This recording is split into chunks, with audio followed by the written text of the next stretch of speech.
Controller का नाम और एक्शन का। राउटिंग में जाएगा, वहां उसे पता चलेगा ये कंट्रोलर और ये एक्शन। देन वो कहां जाता है, उस कंट्रोलर पे। उस कंट्रोलर के बाद एक, फिर वो जाएगा एक्शन पे। लेकिन जो एक्शन पे जाता है तो फिर उसने व्यू लोड करना होता है, बट उस व्यू को ये बताना पड़ेगा तेरा मास्टर लेआउट कौन सा है। देन फिर वो कहां जाता है, व्यूज के अंदर share, sorry view start. Share के अंदर कौन सी फाइल है, एक व्यूज के अंदर एक है view start. View start file का क्या रोल है, उसमें मास्टर लेआउट का पाथ लिखा होता है, लिखा होता है व्यू शेयर लेआउट। देन वो उस लेआउट फाइल पे जाता है और उसके बाद वो इंडेक्स का व्यू लोड कर। मतलब पहले कैसे याद रख लो, थोड़ा थोड़ी इसकी चीज याद रख लो कि है क्यों।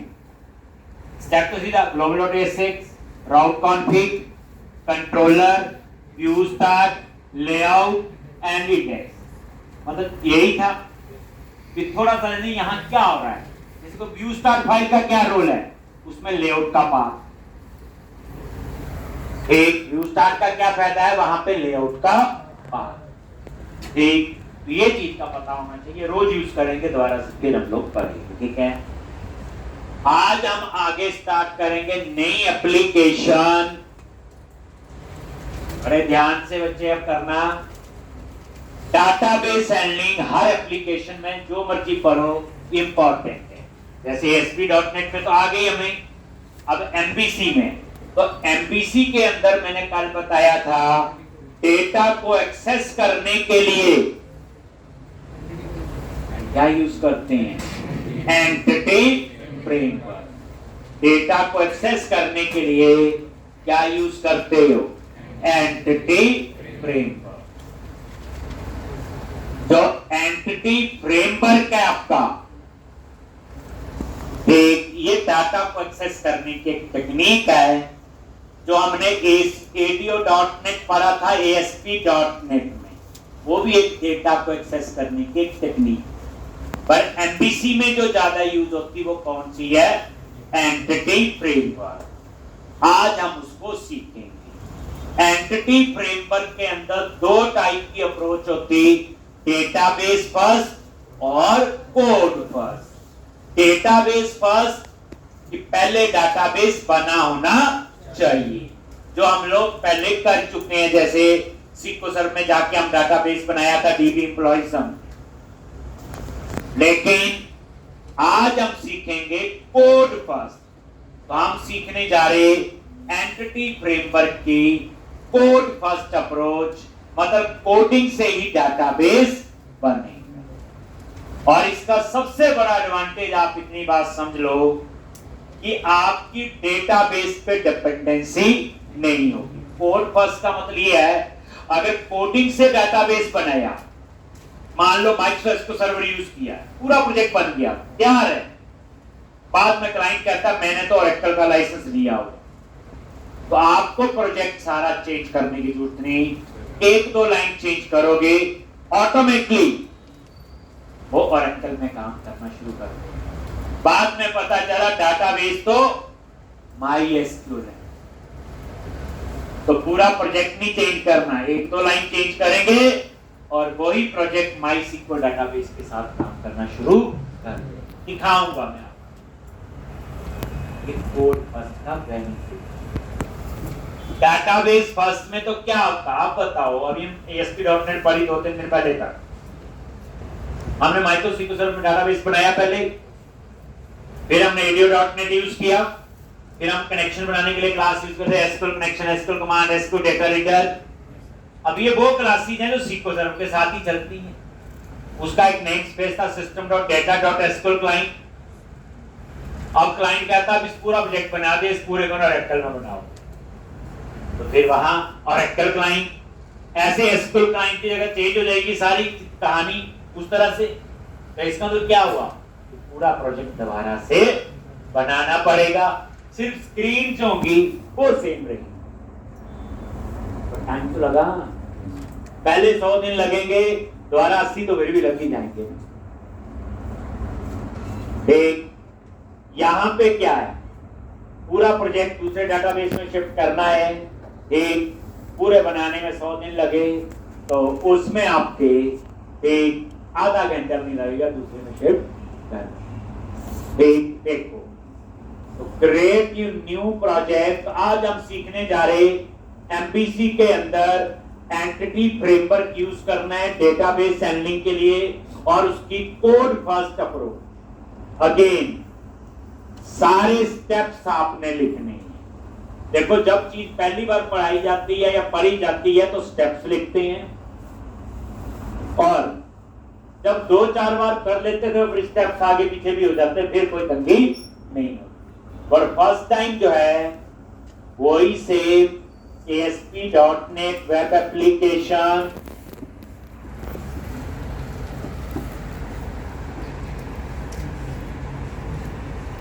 एक web application DB with code first _1147। अब डाटाबेस यूज करेंगे विद कोड फर्स्ट, ब्राउज करके D ड्राइव ASP.NET MVC। जो बच्चे मंडे और फ्राइडे छुट्टी कर लेते हैं ना,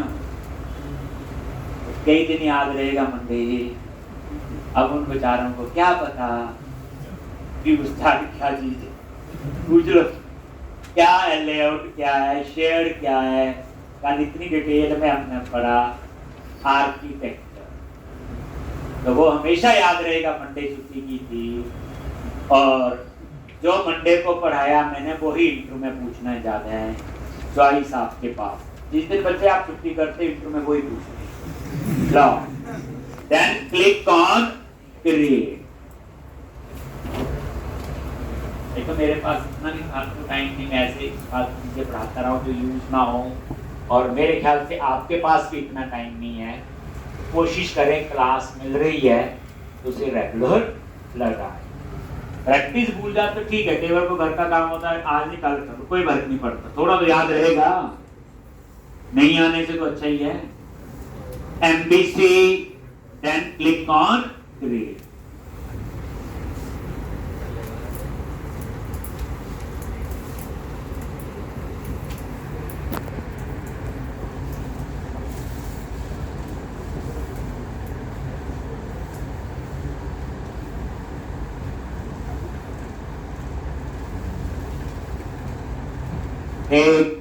तो अभी हम लोग एमबीसी का बेसिक आपको पता चला, यहाँ कुछ और पता चले धीरे। सबसे पहले क्या करो, एंटिटी फ्रेमवर्क यूज करना है, तो सबसे पहले वो पैकेज इंस्टॉल होना चाहिए। आप बोलो है तो नहीं इंस्टॉल कहां, तो packages.config फाइल नजर मारो, कहीं लिखा रहा है एंटिटी फ्रेमवर्क? नहीं। तो एंटिटी फ्रेमवर्क पैकेज पहले इंस्टॉल, पहली बार पढ़ रहे हैं स्टेप्स लिख लेंगे। तो पैकेज कैसे इंस्टॉल करते हैं, अब आपकी मशीन पे इंटरनेट होना चाहिए। टूल्स मेन्यू पे गए, नगद पैकेज मैनेजर, नगद पैकेज मैनेजर, उसके अंदर ऑप्शन है मैनेज नगद पैकेजेस फॉर सॉल्यूशन।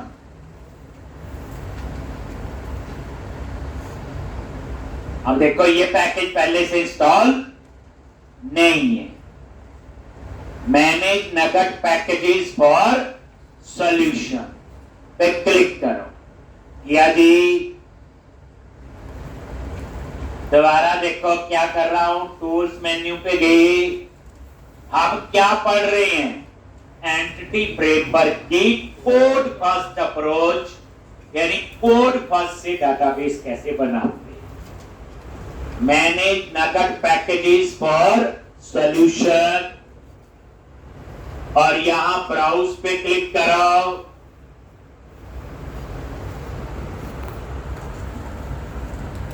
और यहां पे एंटिटी फ्रेमवर्क,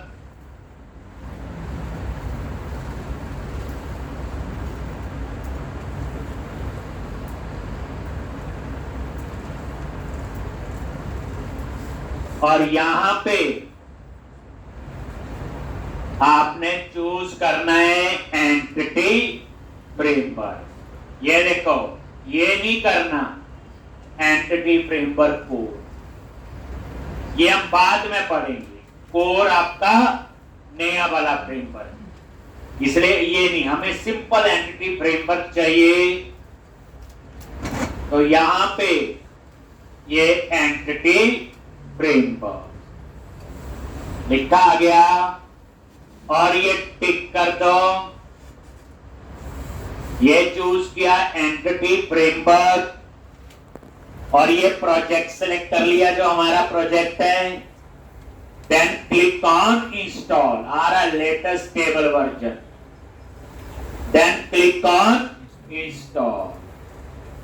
बस प्रोजेक्ट टिक किया और इंस्टॉल। आधा मिनट भी नहीं लेगा मुश्किल से, आई एक्सेप्ट और ये इंस्टॉल हो जाए। हो गया इंस्टॉल।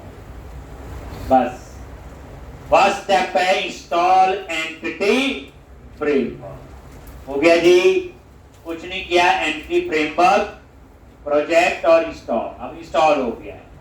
आपको देखना है packages.config पे गए और ये नजर मारो, ये लाइन पहले नहीं, तो पता चल गया पैकेज इंस्टॉल हो। सारी चीज देखनी है, समझनी है। एक तो फर्स्ट स्टेप था एंटिटी फ्रेमवर्क पैकेज इंस्टॉल करना। एंटिटी फ्रेमवर्क क्या, डेटा को एक्सेस करने की एक टेक्निक है। जैसे ASP.NET में ADO.NET था, MVC में यूज करते हैं हम लोग एंटिटी फ्रेमवर्क।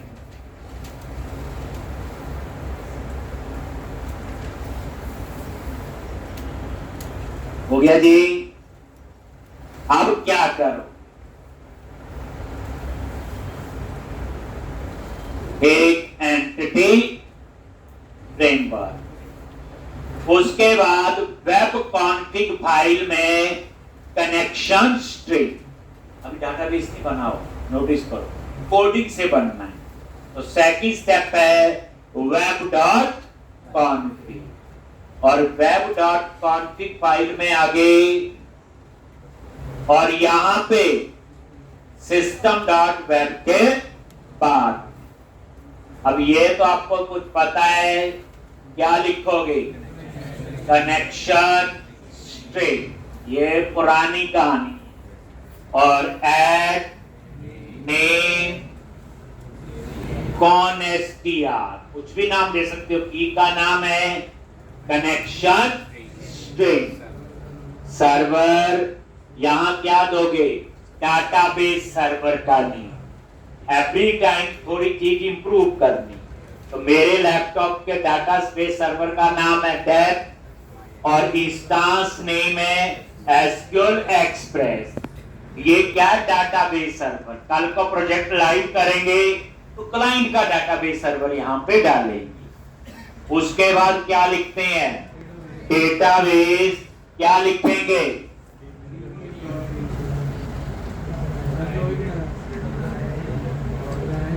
अभी तो बनना है। अब चेंज हो चुकी है कहानी, कोड फर्स्ट से डाटाबेस बनाना है। तो जिस नाम से डाटाबेस बनाना है वो नेम आप यहां दे। किस नाम से, dB MBC code first underscore 1147। अगर इस नाम का डाटाबेस पहले बना होगा तो वो बता देगा, फिर अब चेंज कर देंगे। मतलब ये नाम क्या है, जिस नाम से ये डाटाबेस बने। अभी बना नहीं है, यही तो पढ़ रहे हैं, कोडिंग से डाटाबेस बनाना। और आजकल यही यूज होता है, जेंगो पढ़ो, पाइथन वगैरह में माइग्रेशन वही होती है। एक कोड फर्स्ट से डाटाबेस बने। और बेनिफिट मैंने अभी बताया। अब आप ये पूरा प्रोजेक्ट बना लो, डाटाबेस चेंज कर सकते हो कोई। अब क्या करना है, उसके बाद integrated security is equal to true. किसके लिए होता? विंडोज ऑथेंटिकेशन को इनेबल करने के।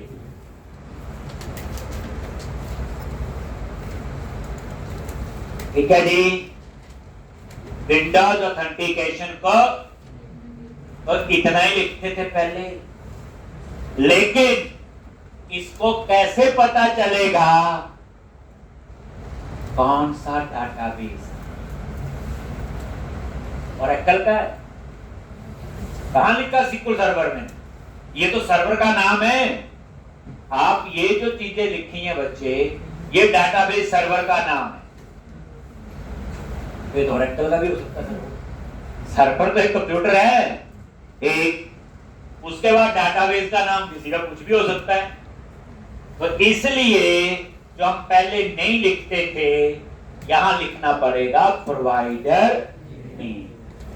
और SQL सर्वर है तो system dot data dot SQL client. Case sensitive है ये, system dot data dot SQL client. System का एस, डाटा का डी, एसक्यूएल का एस और क्लाइंट का सी कैप्स में। तो क्या हुआ ये? अब पता चला, अगर ये डाटाबेस ओरेकल में बनेगा तो प्रोवाइडर नेम ओरेकल का दे। MySQL का नाम पता हो, गूगल से पूछो, provider name for Oracle, for Microsoft server, for MySQL। यहां से पता चलेगा कि मेरा जो डाटाबेस है वो किसके साथ, कौन सा डाटाबेस है? Microsoft SQL server. ध्यान, पहले हम ये प्रोवाइडर नहीं देते, तो जिसका प्रोवाइडर दोगे ये उसमें डाटाबेस, बशर्ते है कि वो डाटाबेस इंस्टॉल होना चाहिए। कहने का तभी ना, तो ये नई चीज थी जो पहले हमें इसकी जरूरत नहीं। लिख दिया जी, बस।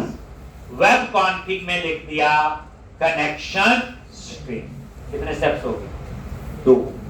फर्स्ट स्टेप पैकेज इंस्टॉल किया, सेकंड स्टेप आपने कनेक्शन स्ट्रिंग लिखा इन वेब कॉन्फ़िग फाइल। जैसे स्टेप आगे पीछे भी हो सकता है, पहले वेब कॉन्फ़िग भी लो, बाद में पैकेज कर लो, पर पहली बार आप स्टेप्स लिख लो। थर्ड स्टेप लिख लिया ये आपकी जी कहानी।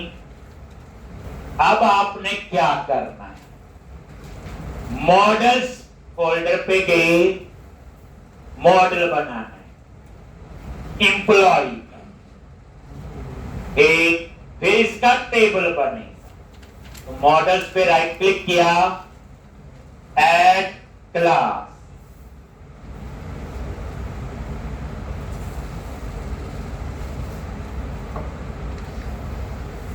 ऐड क्लास, क्या नेम? एम्प्लॉय। एक क्या रखोगे? एम्प्लॉय। और ये बन जाएगा employ dot CS। Model class बन गई एम्प्लॉय डॉट CS। अब इसमें क्या क्या मेंबर होंगे? वही एम्प नंबर, नेम, एड्रेस और सैलरी है। तो क्लास है एक, तो मॉडल बोले तो क्लास, बस इतनी बात याद रख। मॉडल्स के अंदर गए और ये क्लास बना ली employ.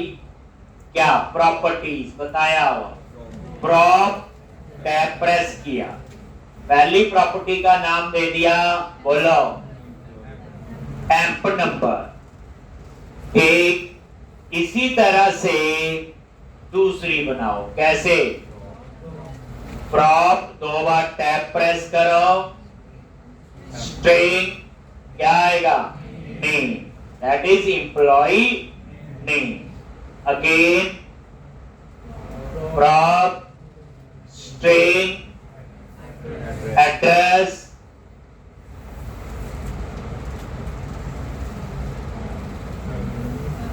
Integer, salary.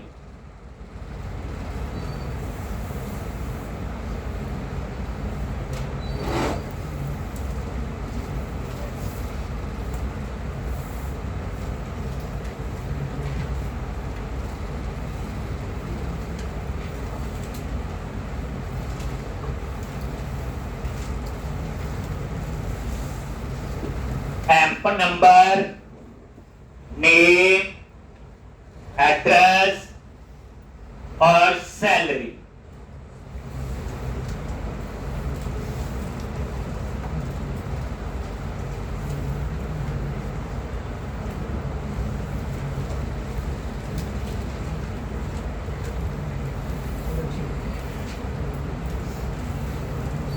Emp number, name, address और सेल। क्लियर है जी?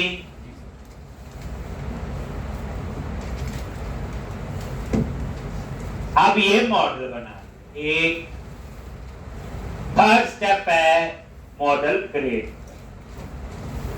अब आप फोर्थ स्टेप,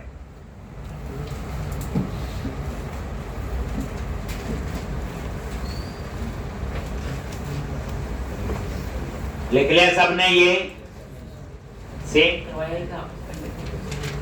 अब आपने क्या करना है, यहां पे एक डेटा फोल्डर बनाओ, अपना फोल्डर बनाना है। एक तो प्रोजेक्ट पे राइट क्लिक करो, ये ऊपर सबसे ऊपर प्रोजेक्ट है, ये होता है। प्रोजेक्ट पे राइट क्लिक करो, ऐड न्यू फोल्डर, और फोल्डर का नाम दे दिया डेटा।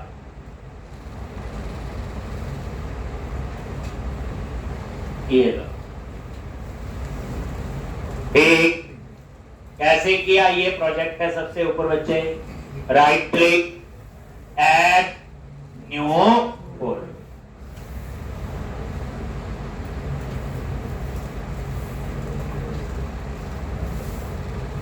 एक और ये डाटा नाम से मैंने फोल्डर बना लिया। अब इसके अंदर एक फाइल बनाओ, क्लास। डेटा फोल्डर पे राइट क्लिक करो, ऐड क्लास, और यहां पे नेम दे दिया एप्लीकेशन डीबी कॉन्टेक्ट। कुछ भी नाम हो सकता है, मैंने रखा application dB contact. Important file है। डेटा फोल्डर के अंदर एक क्लास बनाई, एप्लीकेशन डीबी कॉन्टेक्ट। स्टेप फिर पहले फ्रेमवर्क इंस्टॉल किया, वेब कॉन्फ़िग में कनेक्शन स्ट्रिंग लिखा, और मॉडल्स में जाके एम्प्लॉय मॉडल। 3 स्टेप तो ये। एक, अब ये application dB contact,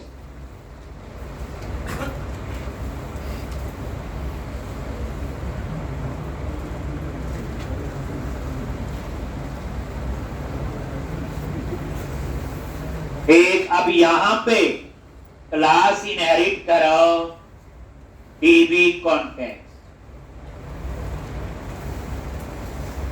important class है। देखो, हम यहां एंटिटी फ्रेमवर्क यूज कर रहे हैं। क्या यूज कर रहे?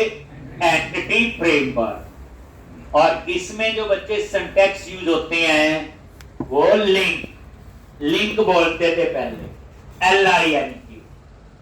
कमेंट मैंने वैसे लिखा है। एंटिटी फ्रेमवर्क में लिंक के सिंटैक्स होते हैं, इसे कहते हैं लैंग्वेज इंटीग्रेटेड क्वेरी। कोई बोले लिंक आता है, हम बोले सर ने तो पढ़ाया, एंटिटी फ्रेमवर्क में पढ़ाया। तो जो एंटिटी फ्रेमवर्क में हम सिंटैक्स यूज करते हैं वो लिंक, LINQ बोलते हैं, लैंग्वेज इंटीग्रेटेड क्वेरी। लिंक के सिंटैक्स यूज होते हैं LINQ, लैंग्वेज इंटीग्रेटेड क्वेरी। तो कहने का मतलब यह है कि एंटिटी फ्रेमवर्क में तो हम लिंक के सिंटैक्स यूज करेंगे, लेकिन जितनी हमारी सोच है या कंसेप्ट है, डाटाबेस बेचारे को तो क्वेरी समझ आती है, उसे तो simple insert, update, delete, select वही समझ आता है। तो हम लोग यहाँ एंटिटी फ्रेमवर्क यूज कर रहे हैं, उसमें हम LINQ के सिंटैक्स यूज करेंगे, लेकिन बैकग्राउंड में डाटाबेस के लिए तो वो SQL की क्वेरी बनेगी, इंसर्ट, अपडेट, डिलीट और सिलेक्ट। तो फिर उस केस में तो ये सारा कौन मैनेज करता है? That is DB context. ये मैंने नहीं बनाई, ये बनी क्लास। तो एरर आ रहा है तो इसका नेम स्पेस ऐड कर लो, सेलेक्ट करो, नीचे लिखा आ गया using system dot data dot and, click किया, ऊपर ये नेम स्पेस ऐड हो, system dot data dot and. तो इंटरनली जो डाटाबेस मैनेजमेंट है वो कौन क्लास करती है? DB context. डीबी कॉन्टेक्स्ट नई चीज सीखी, आपने इस पे क्लिक करके क्या करना है? ऐड करना है। समझना है, कर जरूर देना। क्या लिखा हुआ? पब्लिक क्लास और क्लास का एक सिंपल क्लास है, इसमें ऐसा कुछ भी नहीं है, इनहेरिट हो गया। और क्लास एक ही इनहेरिट हो सकती है, एक से ज्यादा नहीं हो सकती, इसलिए टेंशन है। Single inheritance supported in C sharp, in Java. C++ में मल्टीपल इनहेरिटेंस होती है, मल्टी लेवल हो सकती है। यहाँ पे A से B, B से C को इनहेरिट करोगे तो A भी आएगा। अब आप यहां पे आ जाओ, अब हम यहां पे क्लास का कंस्ट्रक्टर बनाएंगे। कंस्ट्रक्टर क्या होता? मेथड होता है सेम नेम क्लास नेम। कैसे बनाते हो? कुछ तो नया बताऊंगा मैं। CTOR नीचे हेल्प में आ गया, मैंने बताया था ये शॉर्टकट्स हैं। जैसे प्रॉप लिखा, प्रॉपर्टी बन गई। तो कंस्ट्रक्टर के लिए CTOR ये लिखा था, that is code snip for constructor. And press क्या किया? टैब। टाइम बचता है, बात तो वही है। तो वो देखो, दोबारा से देख लो क्या लिखना है बच्चे? CTOR और 2 बार टैब प्रेस करो अपने आप पर। ठीक, अब धीरे धीरे चीजें अब थोड़ा सा और। अब यहां पे ये क्लास का कंस्ट्रक्टर है, किस क्लास का? जो हमने बनाई है। अब यहां पे ये देखो बेस, ये जो बेस कीवर्ड है ये किसके लिए यूज हो रहा है? बताओ।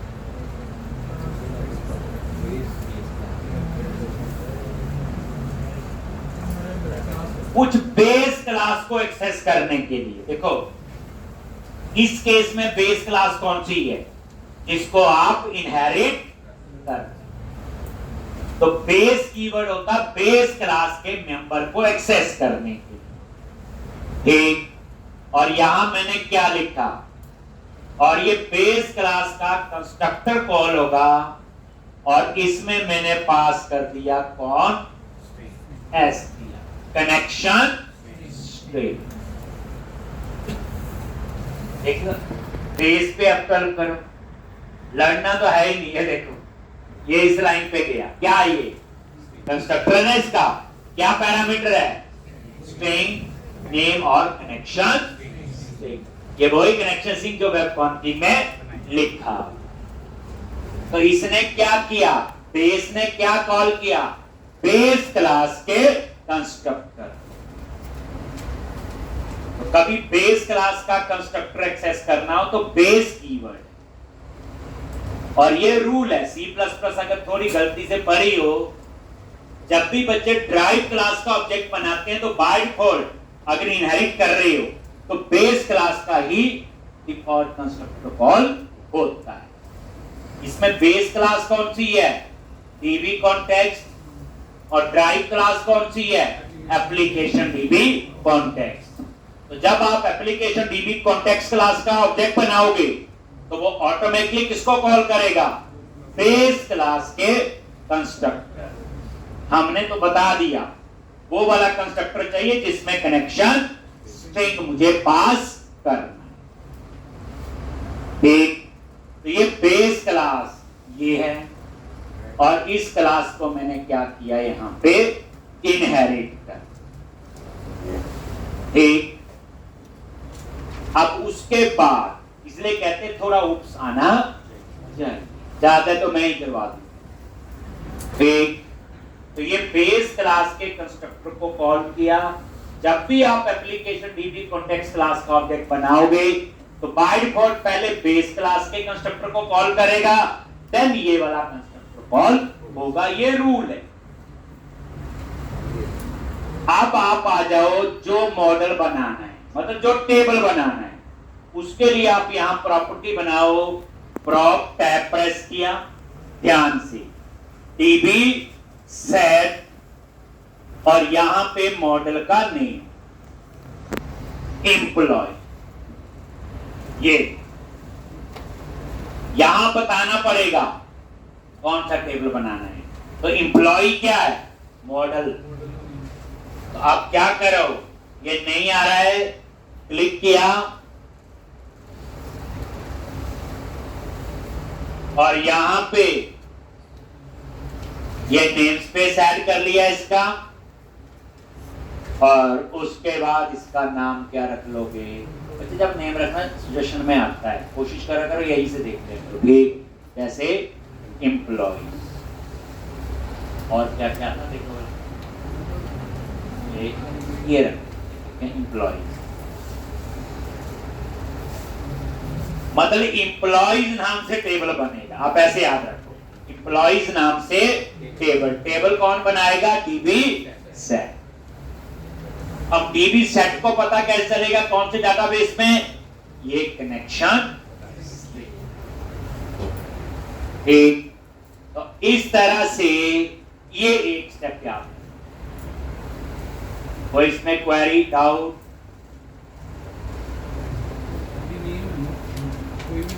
हाँ, ये तो अपना नाम लिख लो, सुखदीप, कुछ भी लिख सकते हो आप लोग, जो भी हो आप कुछ, ये तो नाम है, टेबल का नाम है टीबीएम। बट जब इतनी अच्छी सजेशन दे रही इतनी बड़ी कंपनी, क्या पंगा लेना, वही ले लिया करो, वो बेटर रहता। ठीक, तो ये एम्प्लॉइज नाम से क्या बनाएगा? टेबल। अभी नहीं बना, ठीक। यानी अब आपका रूल ये बन गया, मॉडल में जो क्लास बनाई तो उसके लिए जो टेबल बनाना है वो प्रॉपर्टी यहां ऐड करनी पड़ेगी, और किस टाइप की होगी याद रखना, डीबी सेट। अब मान लो 15 मॉडल बनाए, एम्प्लॉय, स्टूडेंट, डिपार्टमेंट, डेजिग्नेशन, ऐसे, तो फिर उस केस में मॉडल्स में 15 बनाओगे और यहां 15 लाइंस आप ऐसे लिखोगे डीबी सेट कर। तो दिखाऊंगा, पहले एक बनाते हैं। क्या स्टेप्स हुए? फ्रेमवर्क इंस्टॉल हुआ, कनेक्शन स्ट्रिंग लिखा, मॉडल बनाया और डेटा फोल्डर बना के एक फाइल बनाई, एप्लीकेशन डीबी कॉन्टेक्स्ट फाइल, क्या क्लास है, जहां हमने एक्सेस किया कनेक्शन स्ट्रिंग। वैसे मैं आपको बता दूं, डाटाबेस हैंडलिंग के सबसे मेन क्लास है एप्लीकेशन डीबी कॉन्टेक्स्ट, जिसमें हमने इनहेरिट किया डीबी कॉन्टेक्स्ट। तो मैंने नहीं बनाई, ये तो बनी ही क्लास थी, तो इंटरनली सारा काम ये कर। चले आगे। नेक्स्ट स्टेप है, इसमें हमें माइग्रेशन बनानी पड़ती। तो यहां पे डाटाबेस बनाने के स्टेप्स हैं, अभी नहीं बना बच्चे। तो अब आपको क्या करना है? माइग्रेशन को इनेबल करना है। क्या करोगे? माइग्रेशन को इनेबल कहां लिखोगे? पहले देखो, टूल्स मेन्यू पे गए, नगद, पैकेज मैनेजर, और पहले है पैकेज मैनेजर कंसोल।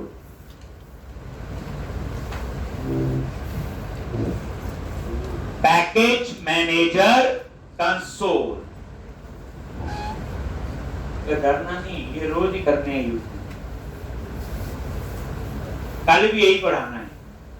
स्टेप्स अपने आप तो स्टेप्स छोड़ दो, पहली बात पता होना चाहिए बस। पैकेज मैनेजर कंसोल ये आ गई, और यहां पे ये लो जी, क्लियर कर दिया, ये आ गया आपने।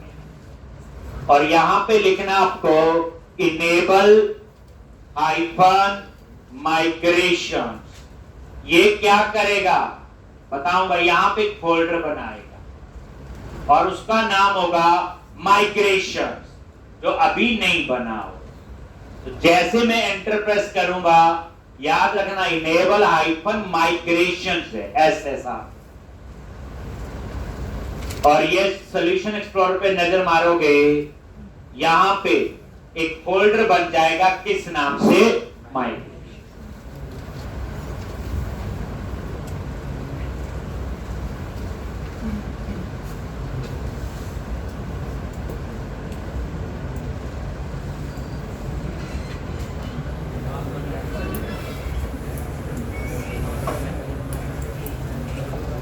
अब यहां पे क्या एरर दिया, देखो ये कह रहा है कि जो हमने एम्प्लॉय मॉडल बनाया है इसको देखो, कहता है मुझे नहीं समझ आ रहा है कि किसको प्राइमरी की बनाना है। याद है, अगर आपने एम्प नंबर को प्राइमरी की बनाना है तो इसके ऊपर इसको समझ नहीं है यार कि क्या लिखना होता है, की। तो इसको क्या बना देगा, प्राइमरी। लेकिन की में एरर दे रहे हैं तो क्या करो, माउस लेके गए और इसका नेम स्पेस है system dot component model dot data annotation, ये देखो ये ऊपर ऐड हो। अब मैं चलाऊंगा तो ये एम्प नंबर को प्राइमरी की बना देगा और साथ में इसे ऑटो इंक्रीमेंट भी कर देगा। मतलब एम्प नंबर हम नहीं ऐड करेंगे, अपने आप जनरेट होगा 1 2 3 4 5 कर। एक तरीका ये, अगर आप एम्प नंबर की जगह इस कॉलम का नाम आईडी रख लो तो आपको की बनाने की जरूरत ही नहीं। अगर आपने नाम आईडी रख लिया तो ये ऑटोमेटिकली आईडी को प्राइमरी की बना लेता है और उसको ऑटो इंक्रीमेंट भी कर लेगा। ये इसका प्री डिफाइंड कन्वेंशन है। मतलब कहने का अगर आईडी रख लो ना तो की लिखने की जरूरत नहीं है। अगर आईडी के अलावा कोई और नेम रखना है तो की लिखना पड़ेगा और उसका नेम स्पेस मैंने आपको ऊपर ये बताया है, system dot component model dot data annotation, अपने आप ही आता है। ये किसके लिए होता है, वैलिडेशन के लिए बताया हुआ। प्राइमरी की भी क्या है, कंस्ट्रेंट है, लगवाया था जब मैंने पढ़ाया था। क्या प्राइमरी की, कंस्ट्रेंट। कंस्ट्रेंट क्या होते हैं, वैलिडेशन चेक्स ही होते हैं। तो इस नेम स्पेस के अंदर सारी वैलिडेशन आती है। System dot component model dot data annotation को इंट्रो में पूछे एमबीसी के अंदर वैलिडेशन के लिए कौन सा नेम स्पेस होता है, तो system dot component model dot data annotation. तो यहां दो तरीके से बताया प्राइमरी। अगर आप चाहते मर्जी का नाम रखना है तो आप लोग ऐसे, जैसे आपका नंबर है मर्जी का मेरा, तो की लगा दो। अगर आप लोग फिर इसको आईडी बना लो तो फिर आपको ना उस नेम स्पेस की जरूरत है ना कुछ। आईडी को ये अपने आप ही क्या एज्यूम करता है, प्राइमरी की। तो फिर हम क्यों इंक्रीमेंट करें, अपनी मर्जी का नाम दें, पर पता होना चाहिए। तो मैं पूछे भाई प्राइमरी की रोल नंबर बनाना है तो की लगाना पड़ेगा।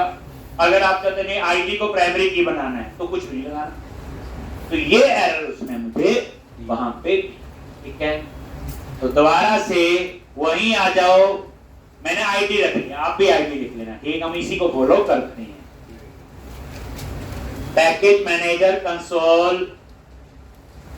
एक, और फिर दोबारा से इनेबल हाइफन माइग्रेशन, ध्यान दोगे एंटर प्रेस किया,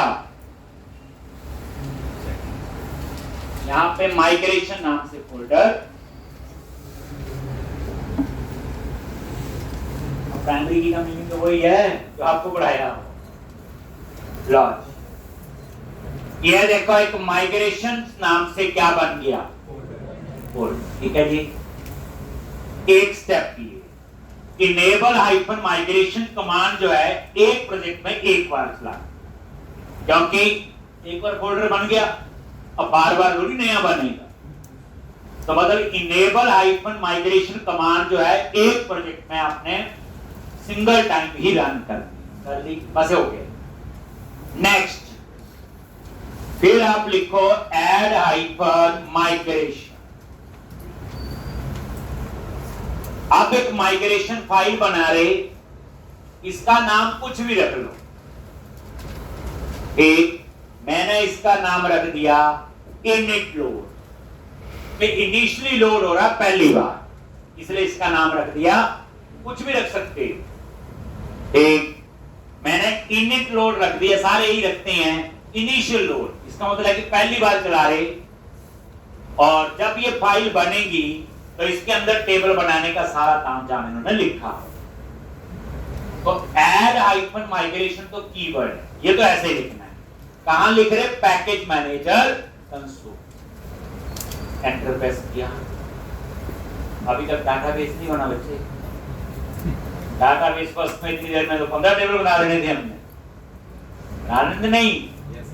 right click, new table, new table, new table, यहां देखो आ जाए सारा काम बच्चे क्लास सी से। पहली बार देखो ये पब्लिक क्लास बन गई इनिट लोड, और ये फाइल कहां बनी होगी? माइग्रेशन फोल्डर के अंदर। ये क्यों बनी, क्या, ये भी आपको मैं समझाऊंगा, इसलिए अभी आप कंफ्यूज ना हो। पहले देखो क्या लिखा हो, एक ग्रेड टेबल, आपको समझा गया। टेबल का नाम क्या होगा? एम्प्लॉय। और आप थोड़ा पहली बार पढ़ना चाहिए। ID, data type int, nullable false, मतलब इसमें नल नहीं आएगा, और इसको बना दिया आइडेंटिटी कॉलम।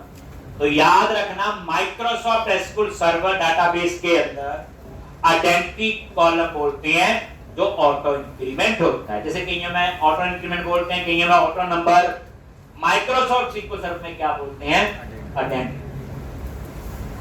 और ये नेम स्ट्रिंग, एड्रेस स्ट्रिंग, इन दोनों में नल आ सकता है। एक सैलरी जो है इंटीजर, और इंटीजर में मैंने तो नहीं बोला उसे, तो इंटीजर में नल आ भी नहीं सकता। याद रखना इंटीजर की डिफॉल्ट वैल्यू 0 होती है, स्ट्रिंग की डिफॉल्ट वैल्यू नल होती है, इसलिए इसके आगे नलेबल फॉल्स इन्होंने खुद लिख लिया, मैंने नहीं लिखा। बदल सैलरी नल नहीं हो सकती। अगर जबरदस्ती नल करना हो वो भी सिखाएंगे आप। डेवलपर है वो काम तो पभी लेगा घुमा के, वो बात की बात। ये प्राइमरी की, इसको बनाया बस, लेकिन अभी तक डाटाबेस नहीं बना ना टेबल बना। अब लास्ट स्टेप है,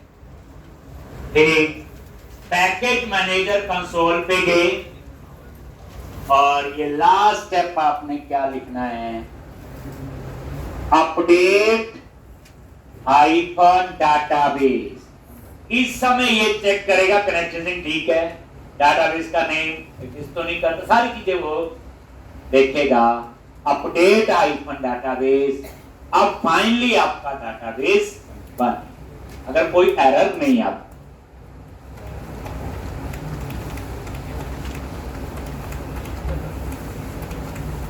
इस वीकेंड में मजा आएगा, अब धीरे धीरे देखना। ये बच्चे 5-6 मिनट से लगा लो एक, और जो बच्चा 5-6 घंटे रोज कर सकता प्रैक्टिस, पूछने की जरूरत नहीं, वो काम भी कर सकता और जॉब भी कर सकता। इतना चाहिए, पर कोड समझ के लिखना, बस ये चीज मेरी याद रखना, सीधा टाइप लिस्ट नहीं बन जाना। एक लो अपडेट, और आपका ये डाटाबेस बन, कोई एरर नहीं आया। एक तो अब एक बार हम देख लेते हैं, सारा क्लोज करते हैं, और ये सर्वर एक्सप्लोरर पे गए, यहीं जाते हैं, और सबसे पहली लाइन पे ये देखो कौन str लिखा आ रहा है, हमारे प्रोजेक्ट का नाम आ रहा है। तो इन्होंने यहां पे अपने आप ही कनेक्शन ऐड कर।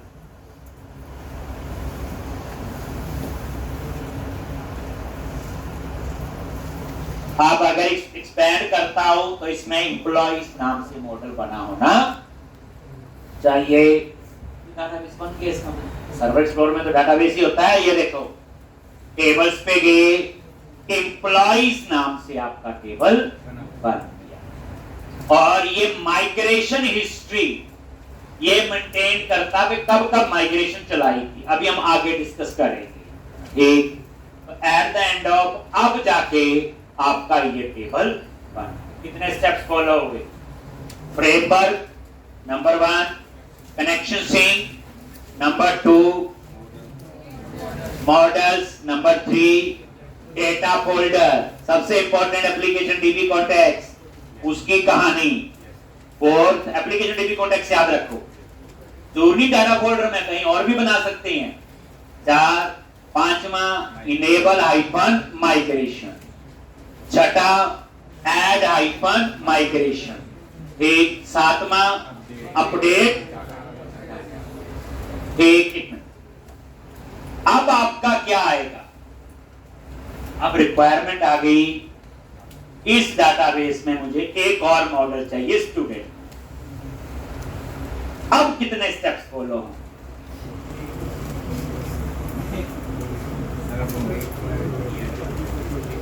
चलो पहली बात, अब देखो ना यही तो है, ये थोड़ी भी एक बार बन के ही चलेगा। अब फ्रेमवर्क ऑलरेडी इंस्टॉल है, कनेक्शन सिंक ऑलरेडी लिखा हुआ, इनेबल माइग्रेशन फोल्डर बन गया। 3 स्टेप तो साथ में से वैसे ही लेस हो गए, नहीं हो गए। अब हम सीधा क्या करेंगे, ध्यान से मॉडल्स पे गए, राइट क्लिक, ऐड क्लास, और यहां पे क्या लिखोगे? स्टूडेंट। आगे जैसे ना डाटाबेस तो बन गया, अब क्लाइंट की रिक्वायरमेंट एक और टेबल चाहिए, तो ये लो जी, यहां पे ये स्टूडेंट। अब मॉडल्स फोल्डर में एक और क्लास बन गई, किस नाम से? Student dot. अब इसमें क्या क्या मेंबर लेंगे? प्रॉप, टैब प्रेस किया और सबसे पहले आईडी। अब तो समझ आ गया, इसको अपने आप ही प्राइमरी की बना लेगा और ऑटो इंक्रीज। प्रॉप, यहां पे data type string, that is name, student name. उसके बाद प्रॉप स्ट्रिंग एड्रेस। कोडिंग से हो रहा ना सारा कुछ, कोई ऐसा स्ट्रक्चर नहीं है। देख लो आपके सामने क्लास लिख रहे हैं, इसको क्या पता मैंने किस डाटाबेस में कहां बनना, ये तो नॉर्मल क्लासेज है, दैट इज कोड फर्स्ट। और यहां पे एज प्ले। ठीक, अब नेक्स्ट स्टेप क्या होगा इसके बाद?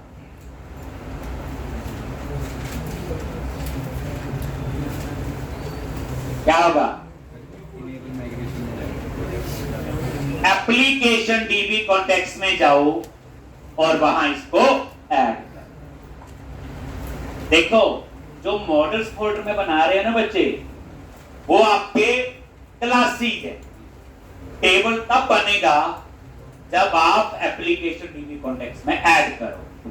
ध्यान देखना, ये लिख लिया स्टूडेंट। अब डेटा फोल्डर में गए, एप्लीकेशन स्टेप से याद रखो ना, एग्जिस्टिंग डेटाबेस में अगर आपने टेबल ऐड करना तो फर्स्ट स्टेप मॉडल क्रिएट किया, second step application DB context, application DB context, और वहां पे इसको ऐड कर। जब तक आप वहां नहीं ऐड करोगे तो टेबल कंसीडर नहीं होगा, तब तक वो क्या रहेगी? एक क्लास कंसीडर कर सकते हैं। तो कहां गए? एप्लीकेशन डीबी कॉन्टेक्स्ट आगे, और यहां पे इसी के नीचे क्या? प्रॉप, टैब प्रेस करो, डीबी सेट, और यहां पे स्टूडेंट, और नाम क्या रखना है? स्टूडेंट। कितने स्टेप्स हुए? सिर्फ 2 हो गया अभी तक, वही हुए ना। तीसरा स्टेप इनेबल माइग्रेशन। जितनी बार डाटाबेस में चेंज करोगे उतनी ही माइग्रेशन फाइल बनेगी। अब मैं बनाऊं। हाँ जी सर। इसमें ये तो इन्होंने नाम रखा हुआ।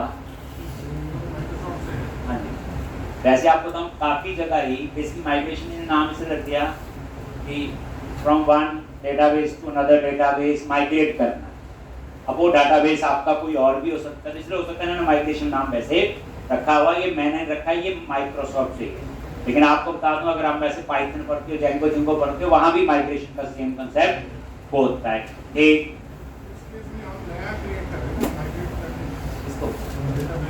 नहीं पुराने के लिए भी चलेगा, नए के लिए अभी एक और पूरा स्टेप है।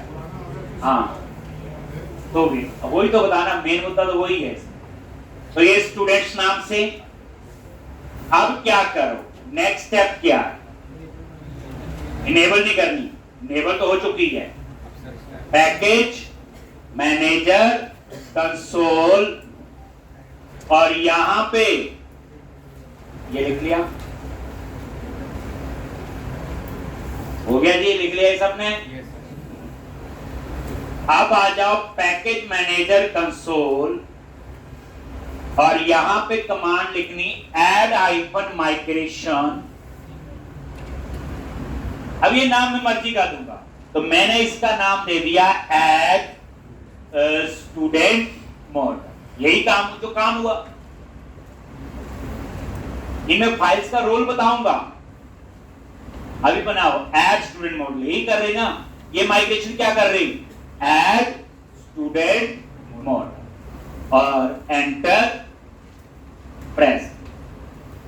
अब एक नई माइग्रेशन फाइल बन जाएगी, माइग्रेशन फोल्डर। बड़े ध्यान से, ठीक, लॉन्च। ये देखो ऐड स्टूडेंट नाम से बन गई क्लास, ध्यान से, और यही सेम माइग्रेशन फोल्डर में फाइल बन। एक बड़े ध्यान से, आप देखो टेबल वही same, students ID name address age और आईडी को बना दिया प्राइमरी, बन गई। उसके बाद लास्ट कमांड क्या चलाते हो, अपडेट डाटा।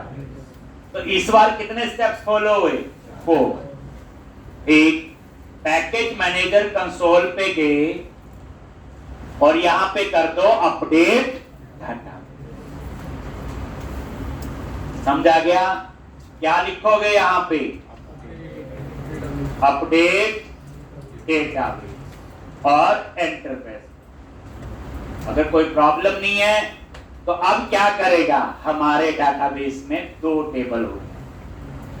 देखो सक्सेसफुल, चेक कर लो, सर्वर एक्सप्लोरर में गए और ये एक डाटाबेस, एक बार इसे रिफ्रेश करो, टेबल्स को रिफ्रेश किया, देखो 2। अब आपकी रिक्वायरमेंट है कि मैं स्टूडेंट, मैंने ईमेल वाला कॉलम लेना भूल, क्लाइंट कहता कॉलम चाहिए। अब कितने स्टेप्स होंगे,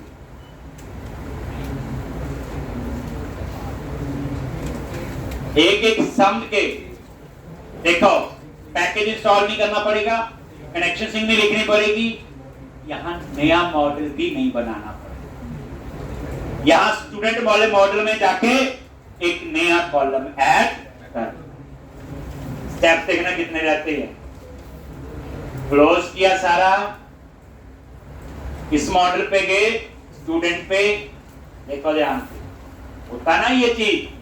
प्रैक्टिकली देखो, प्रोजेक्ट पे काम कर रहे हो तो बाद में भी कॉलम ये आगे क्या लिखोगे, प्रॉप स्ट्रिंग ईमेल। तो पहली बात तो स्टूडेंट नाम का नया मॉडल थोड़ी बना, तो यहां पे क्या है, एग्जिस्टिंग मॉडल में एक कॉलम और ऐड कर दिया। तो डाटा टाइप भी हो सकती है, एक टीचर करना, कुछ भी। एक तो पहली बात नया मॉडल नेम। नेक्स्ट स्टेप क्या है,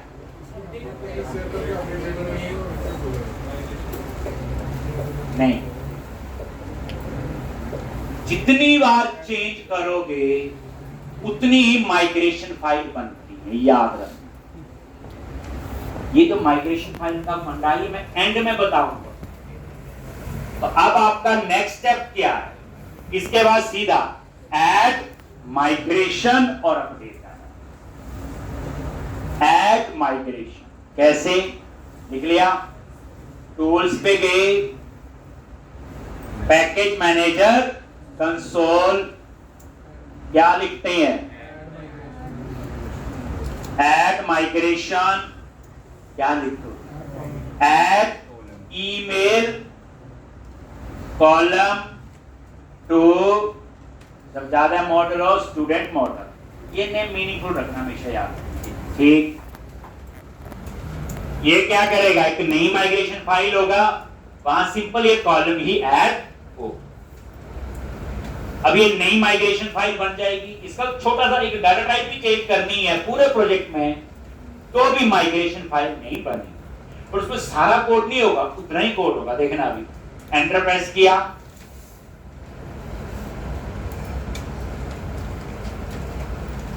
कल मैंने दोबारा करवाना है, तो घबराना नहीं, करके जरूर आना इस बार। ये लो जी, इसमें क्या कोड है आप देखो। Add columns to the students model, and ये क्या आपका कॉलम का नेम और ये क्या है इसकी डाटा। ओके, इतना ही कोड हुआ है। उसके बाद ये फाइल माइग्रेशन फोल्डर में 3 फाइल हो। अब उसके बाद क्या करना है? लास्ट कमांड क्या है? अपडेट करना।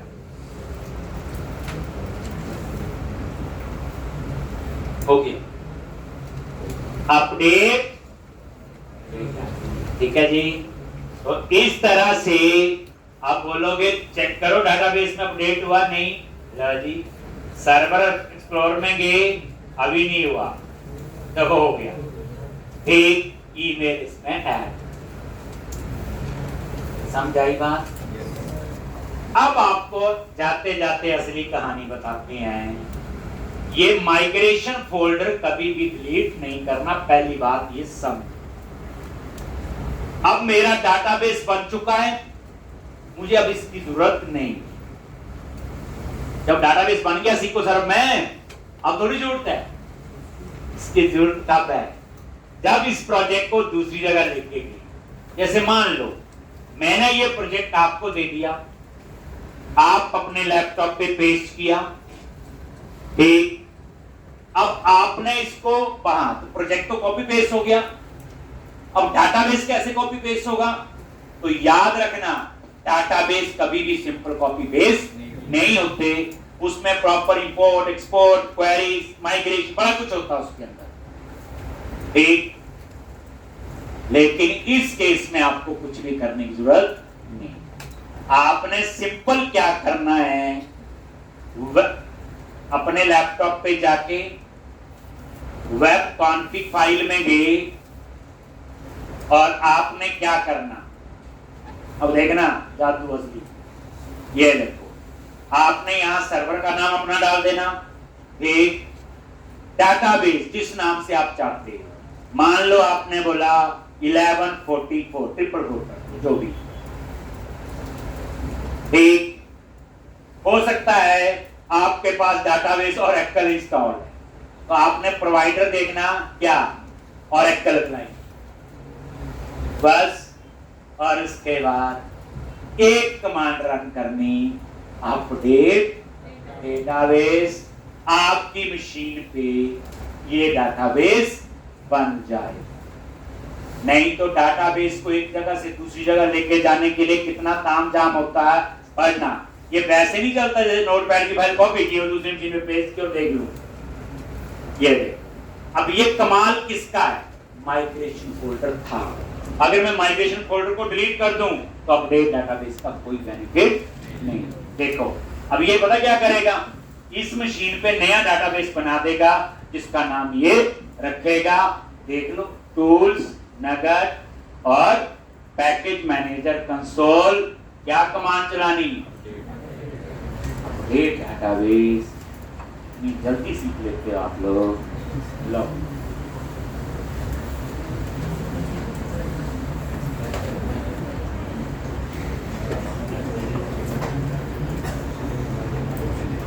देखो कोई एरर नहीं आई। अब मेरे लैपटॉप पे 2 डाटाबेस, देखो अभी अपडेट डाटाबेस ने कहां से पता चला, माइग्रेशन फोल्डर। समझा की बात। अब क्या होगा, इस प्रोजेक्ट को 100 जगह ले जाओ, कनेक्शन सिंक चेंज करो, update database, connection sync change करो, अपडेट डाटाबेस। आगे लड़ाई आएगी कि डाटा भी होता है डाटाबेस, वो भी सिखाएंगे, तो उसके लिए 2-4 दिन वेट करनी पड़ेगी। कल आओ, कल मैं दोबारा से फिर ये करवाऊंगा।